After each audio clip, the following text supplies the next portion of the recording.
about 5G, and we're working on it, and we have companies that are now getting very, very strong in that department. And we're going to have 5G. We're going to have the best 5G in the world, just like we have everything else. Our Silicon Valley cannot be competed with.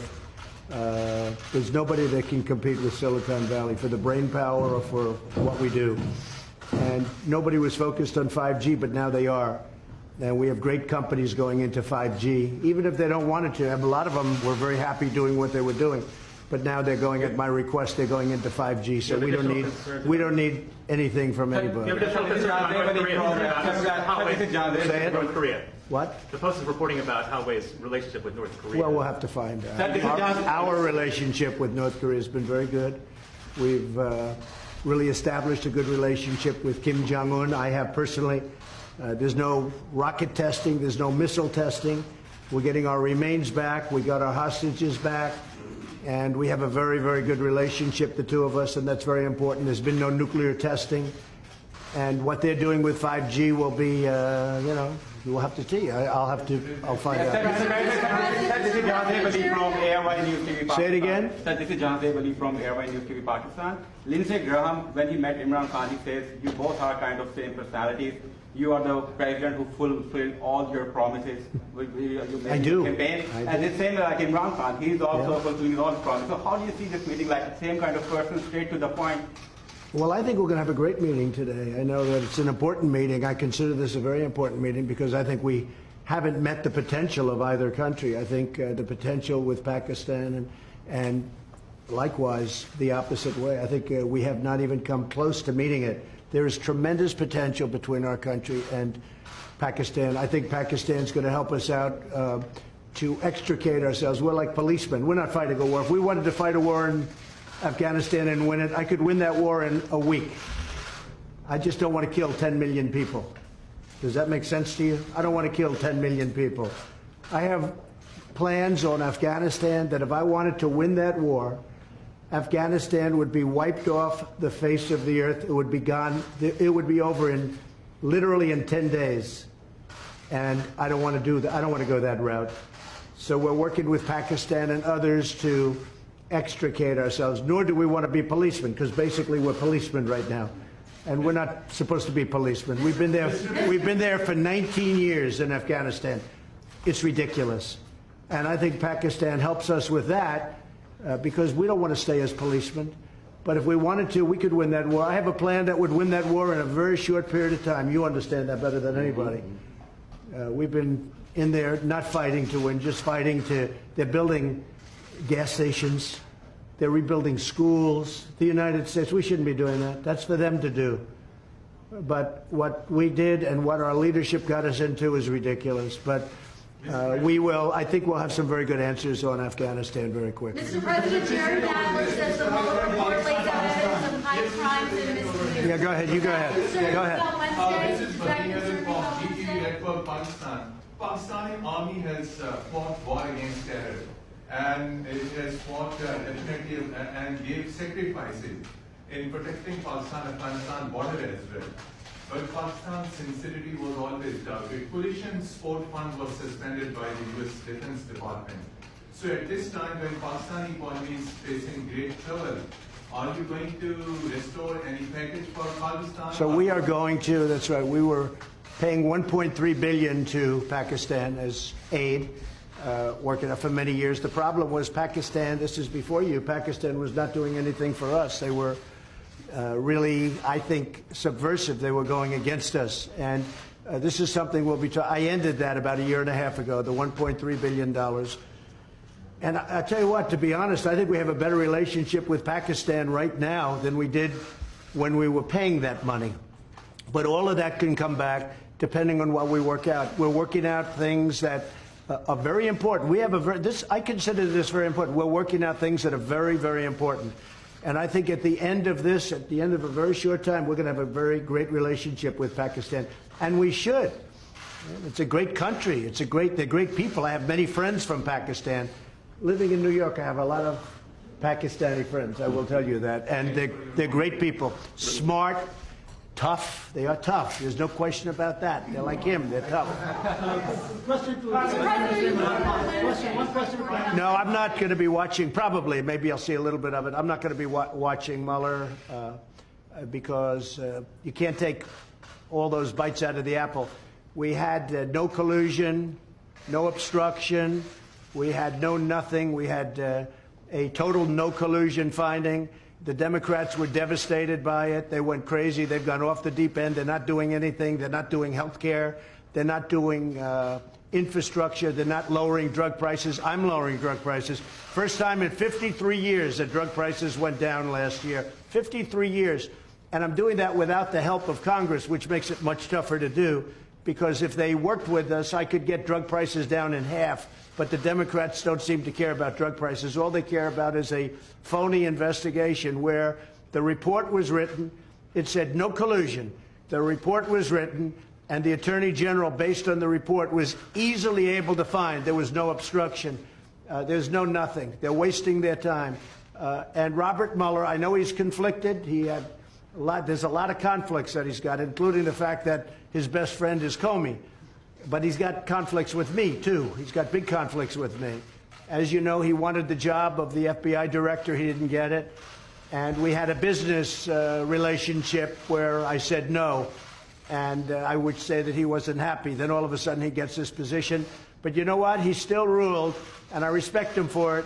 He still ruled no collusion, no obstruction. And this thing should have ended a long time ago. This has been going on for 2.5 years.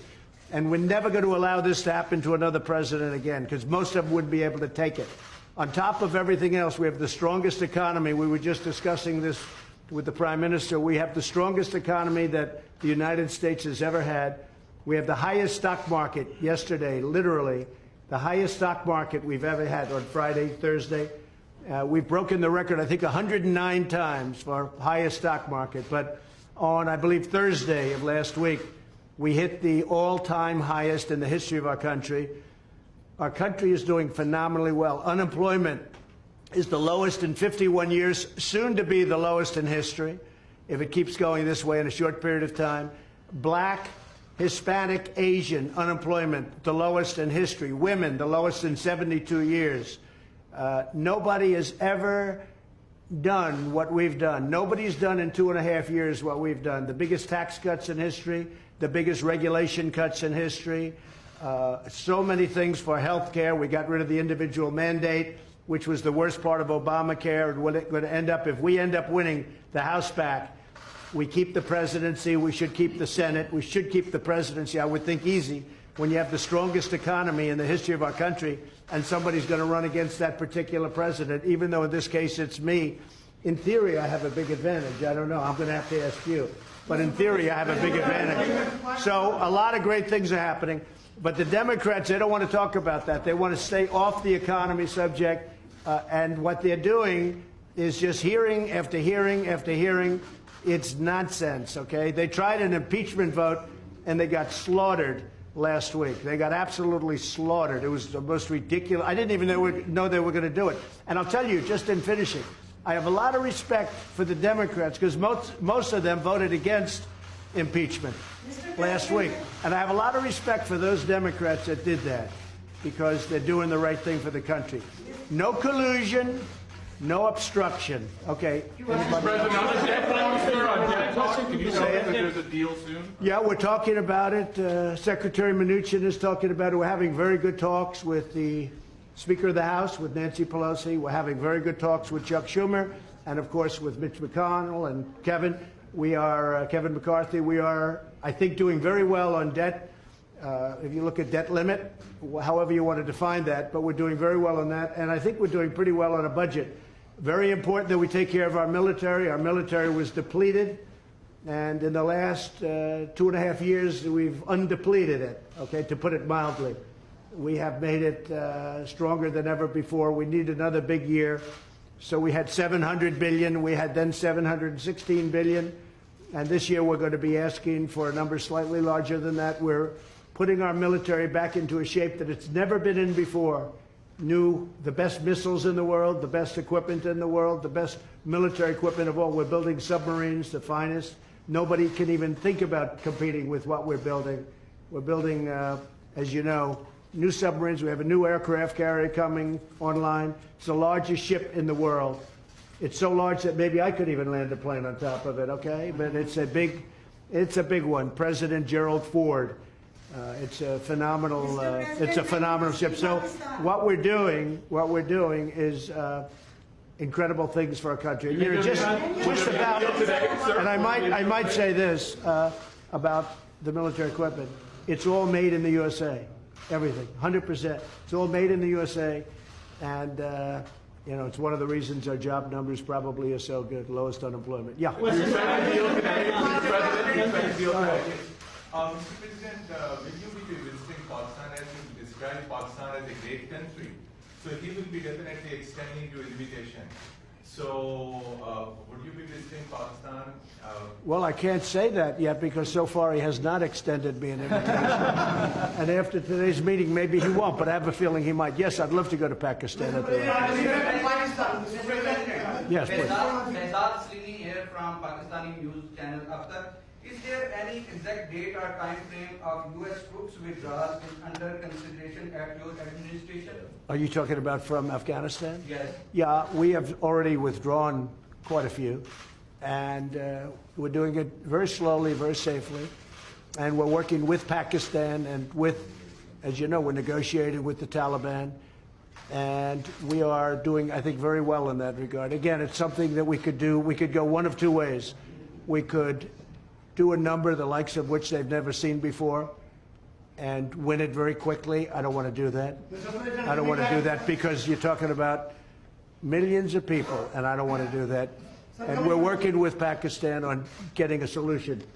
And I think it's being worked very well. Wouldn't you say Will so, there still be Mr. troops there? Will there still be troops there on election day in Afghanistan? Well, I don't know. We're moving a lot of them out, and Do you want them to be gone? we've done what we were supposed to do. We've been there for 19 years, and we've acted as policemen, not soldiers. And again, if we wanted to be soldiers, it would be over in 10 days, 1 week to 10 days, if we wanted to.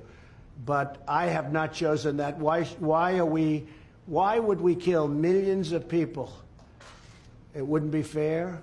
In terms of humanity, it wouldn't be fair. So we're doing very well, and I think that Pakistan is going to be a big help. What role do you see for India in? Say it. What role do you see for India in Afghanistan? And Mr. Prime Minister, same question to you. What does India have a role to bring peace in Afghanistan? You see, this is the closest we've been to a peace deal in Afghanistan. Yeah. And there is no military solution in Afghanistan. There is no military solution because, as Mr. President says, if you go all out military, there will be millions and millions of people who would die. So there is only one solution. And I feel, and I think we will discuss this, it's the closest we have been to a peace deal. And we hope that in the coming days, we will be able to urge the Taliban to speak to the Afghan government and come to a settlement, a political solution. And what the Prime Minister, what the Prime Minister just said is a very big story, and that's 100% true.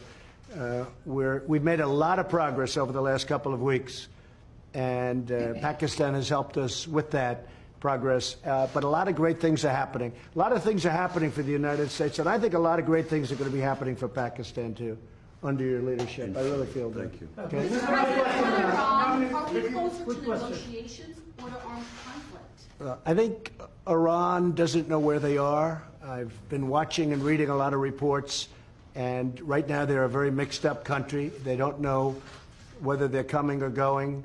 They have tremendous problems economically. Their country's in turmoil. They're having demonstrations all over Iran. Their inflation rate's at 75%. They have a lot of problems. So whatever it is, it is. I'm just going to sit back and wait. Let's see what happens. But I will say they are doing very poorly as a country, and we'll see what happens. We did actually, because they said no, and you know, it's a religious country or religious leaders, but they lie a lot. We did shoot down. Unfortunately, we had to shoot down a drone. The drone came down. You know how it came down, with a new technology that's actually quite amazing. But we took down one of their drones. Instead of saying, yeah, that happened. They lied. They say it didn't happen. So we have, there's a lot of proof. It's called, take a look at it on the ocean floor. Just go down there, take your scuba gear and go down there in the, one of you would do that, I know. But we took down a drone. I think very importantly, I read a report today about CIA. That's totally a false story. That's another lie. They put out propaganda. They put out lies. I don't think Pakistan would ever do a thing like that, right? Definitely not. Pakistan never lies. Definitely not. But Iran does, unfortunately. So let's see what happens with Iran. We are ready for the absolute worst, and we're ready for sense, too. But we are very geared up, and if they are really the #1 state of terror in the world.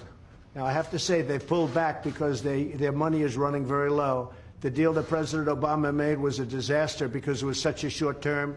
It didn't cover ballistic missiles, and they couldn't see the important sites. Under this, you couldn't inspect the important sites. There were many things wrong. And, of course, they gave $150 billion plus $1.8 billion in green, beautiful cash.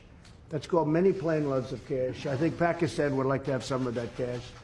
But they gave $1.8 billion in cash, which is unthinkable. And instead of being respectful and thankful, which frankly they should have been to the United States and to President Obama for making that ridiculous deal, instead of being respectful, they put their finger up in the air, and this finger, the thumb, they put their finger up in the air and they disrespected the United States.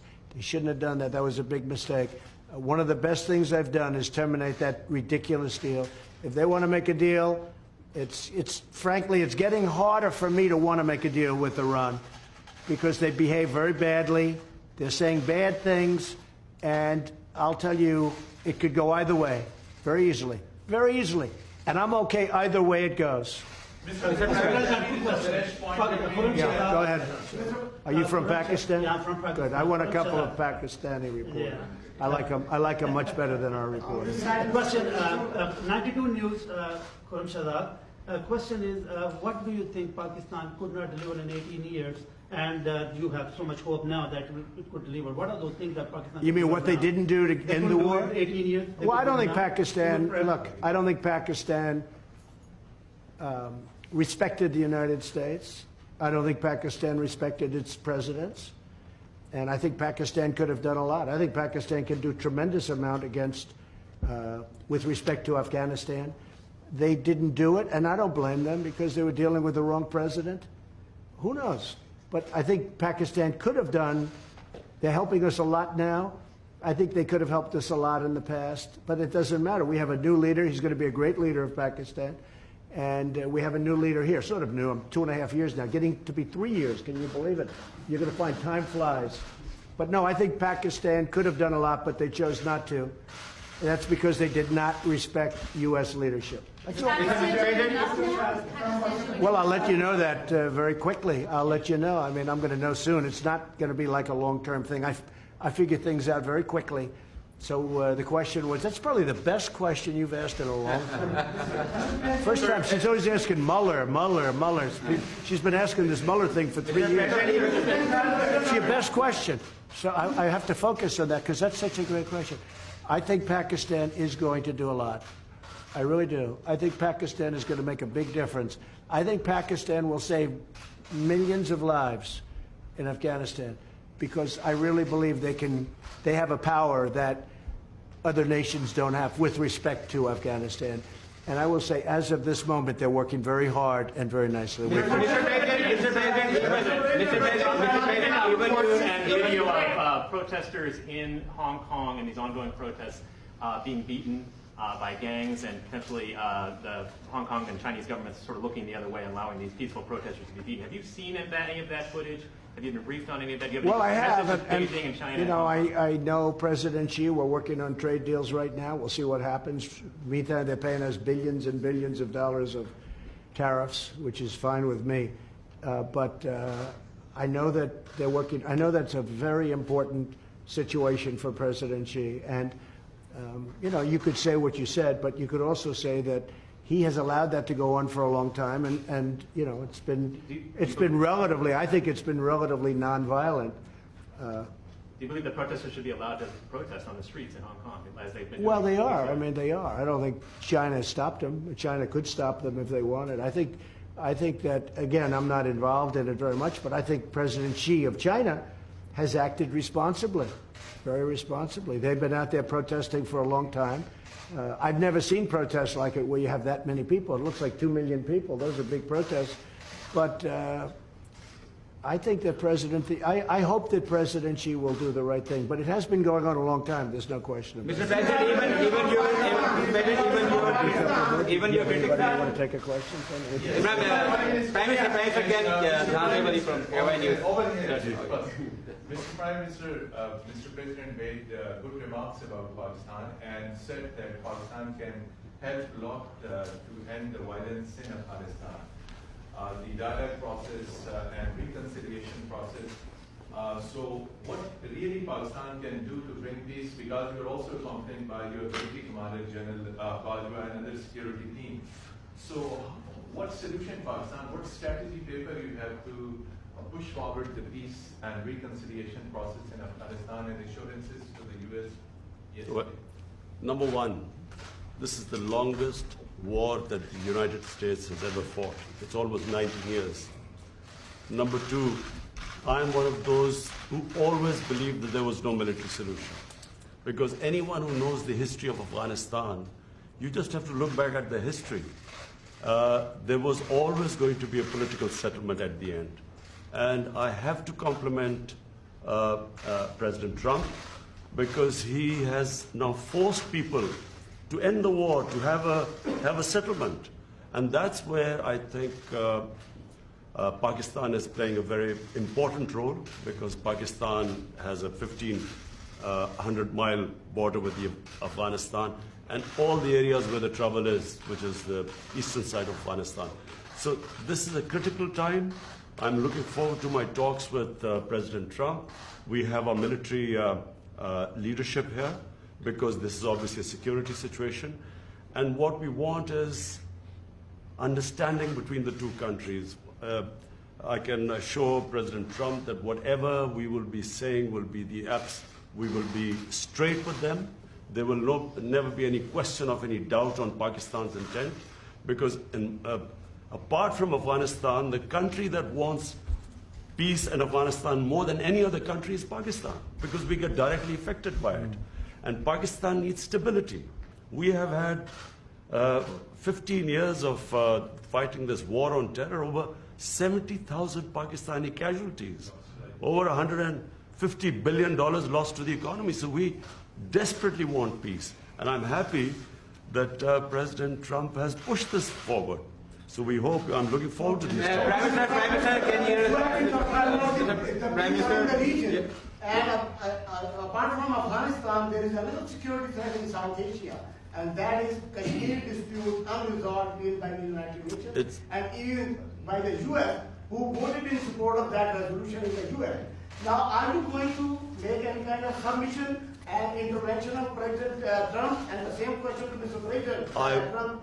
Is he going to play any role in that? Okay, he's got it. I've got a question. I will be asking President Trump. It's the most powerful country in the world, the United States. It can play the most important role in bringing peace in the subcontinent. You know, there are over a billion and a quarter people in the subcontinent. They are held hostage to the issue of Kashmir, and I feel that only the most powerful state, headed by President Trump, can bring the two countries together. From my point, I can tell you, we have tried our best. We've made all overtures to India to start dialogue, resolve our differences through dialogue. But unfortunately, we haven't made headways as yet.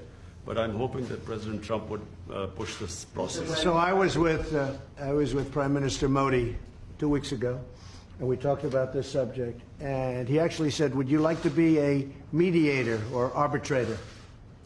I said, "Where?" He said, "Kashmir," because this has been going on for many, many years.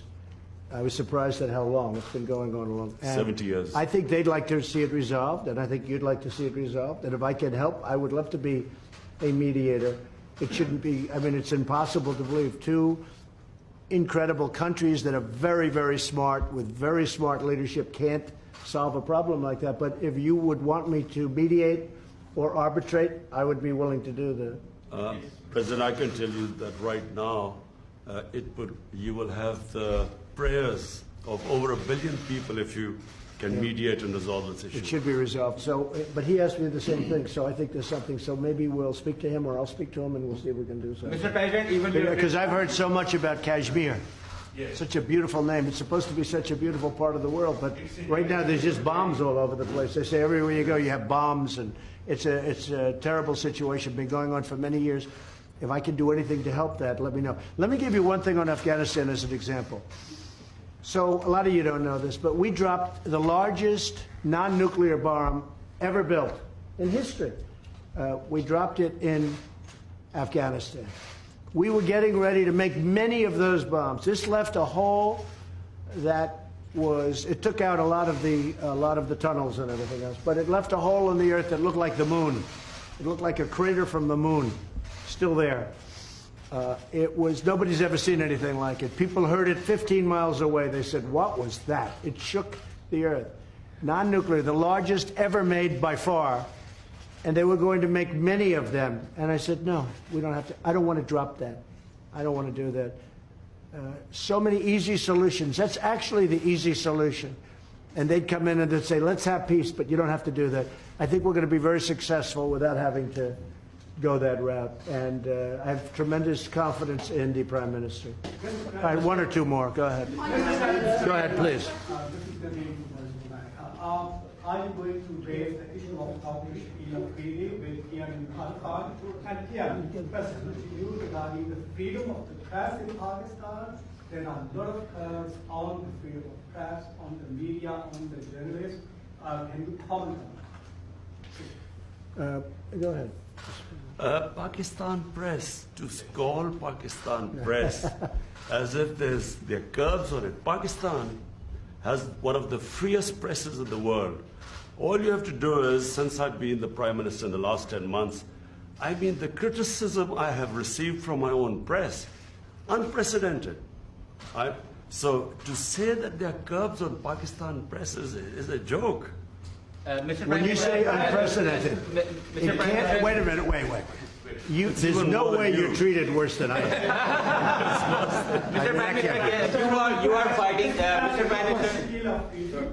You're going to have to speak because I didn't hear your words. Yes. The question was, are you going to raise the issue of freedom or the release of doctors? Freedom of the press? Oh, yes. The doctors who have... We will do that. We will. We're talking about hostages. We're talking about hostages being held in various places. I've had very good luck with hostages, with North Korea, with many places. They've treated us with respect, and I appreciate it. Made a big difference. We have 2 or 3 hostages that we're talking about. That's one of the gentlemen that we have heard about. And we will be discussing that with many other subjects. Yes, we will. And President Trump, just a minute. President Trump, we will be giving you good news about the 2 hostages in a while. Thank you. Mr. Prime Minister, you are fighting. North Korea, sir. North Korea, sir.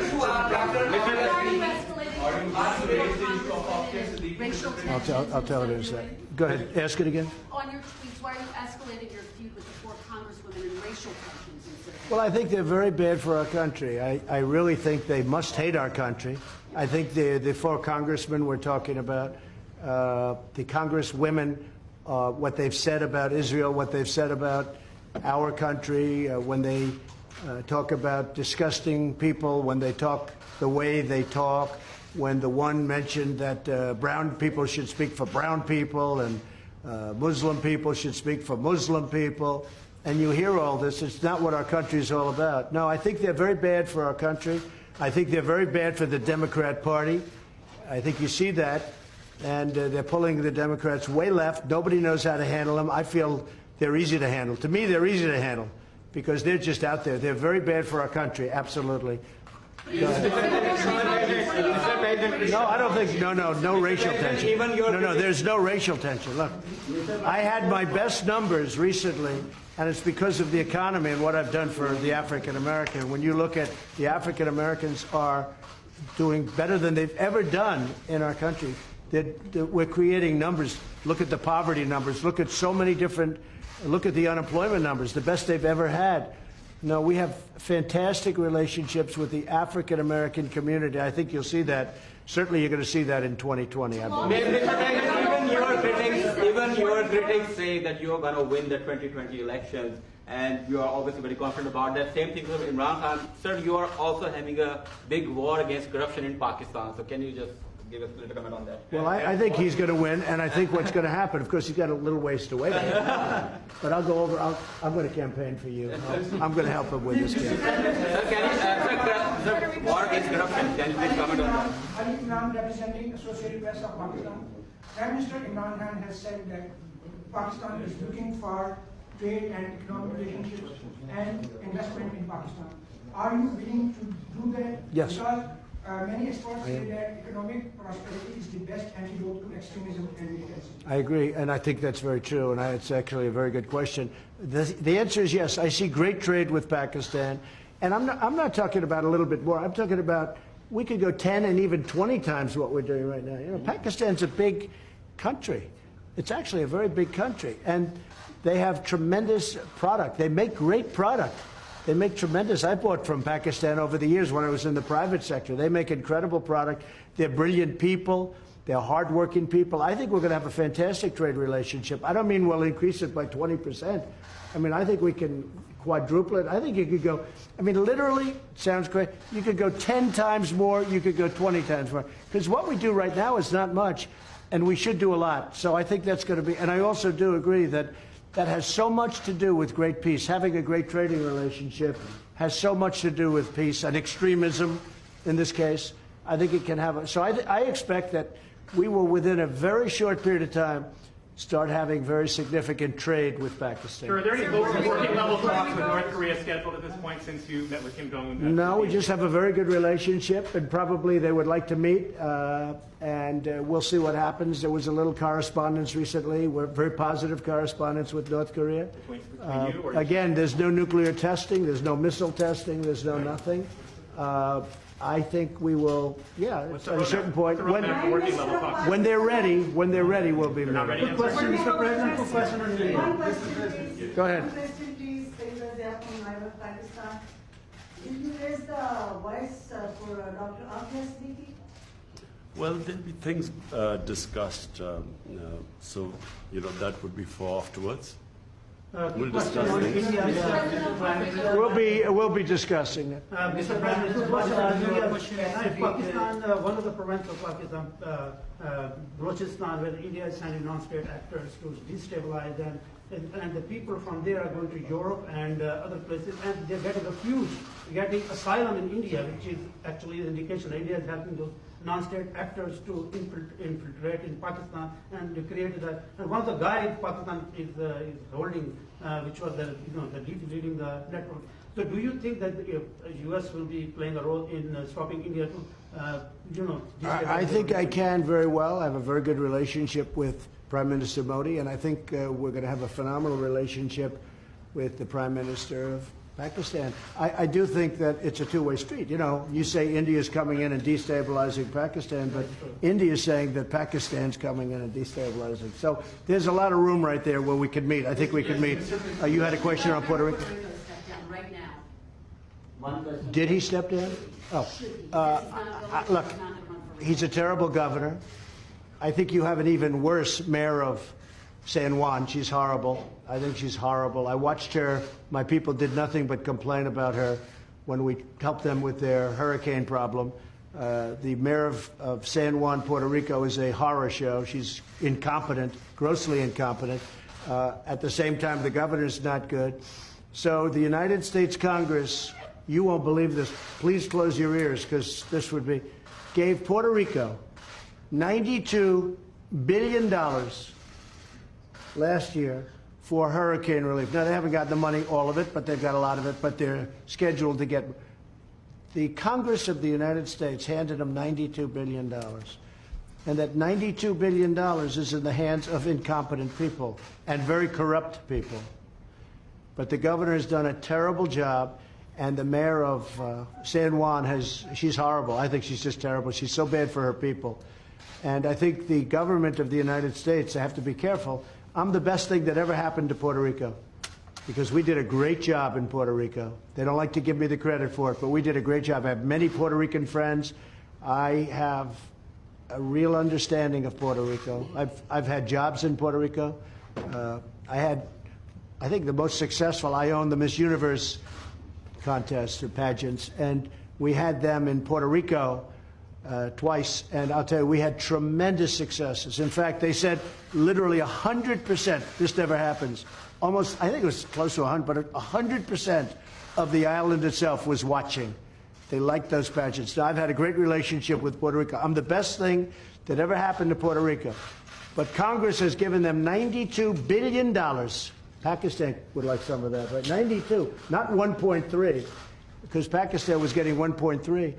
$92 billion, and the money is squandered and wasted and stolen.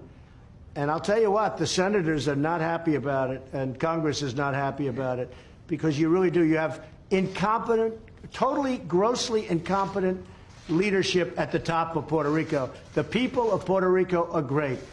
And the people of Puerto Rico like me, and they should, because nobody's given them what I give them. But the leadership is corrupt and incompetent. Thank you very much, everybody. Thank you, guys. Thank you, Press. Thank you very much. Oh, where? Thank you, Press. Right this way, guys. Thank you, No, sir. well, that was okay, but the one before. Thank you. Press, let's go. Keep moving. I'm very impressed. Thank you, Press. Right this way, guys. Thank you, everybody. Thank you, everybody. Thank you, Press. Right this way, guys. Thank you. Press, let's go. We're finished. Press, we're leaving now. Thank you, sir.